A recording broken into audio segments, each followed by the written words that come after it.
Pertumbuhan ekonomi sejumlah negara mitra dagang utama Indonesia pada kuartal 1 2025 menunjukkan tren yang beragam. Salah satunya pertumbuhan ekonomi Malaysia yang melambat menjadi 4,4% pada kuartal 1 2025 dibandingkan pada kuartal 4 tahun lalu sebesar 5%. Pertumbuhan ekonomi sejumlah negara mitra dagang utama Indonesia pada kuartal 1 2025 menunjukkan tren yang beragam. Adapun pertumbuhan ekonomi China mencatat pertumbuhan stabil sebesar 5,4% pada kuartal 1 2025, sama seperti kuartal 4 2024. Selanjutnya, pertumbuhan ekonomi Malaysia melambat menjadi 4,4% pada kuartal 1 2025 dibandingkan pada kuartal 4 2024 sebesar 5%.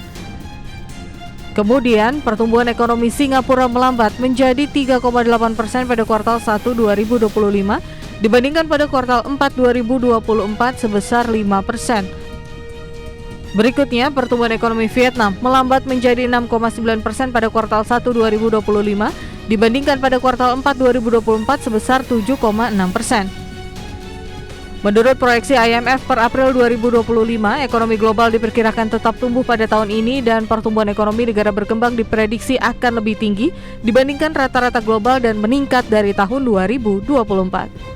Tim Liputan IDX Channel.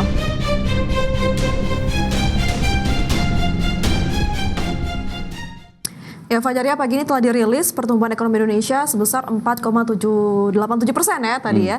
Dan meskipun ini belum mencapai target ideal, namun tadi Menko Erlangga mengatakan bahwa ini merupakan cukup kompetitif lah dibandingkan negara-negara lainnya. Di mana saat ini kan sudah ada tekanan dari global ya, tekanan global terkait perang harga dan lain sebagainya.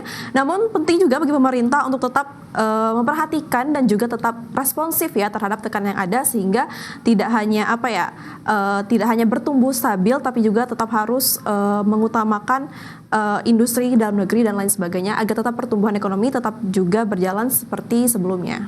Ya, ini pertumbuhan yang melambat jika kita bandingkan secara year on year juga harus menjadi perhatian begitu ya, karena tadi angka penganggurannya juga ternyata melonjak ya.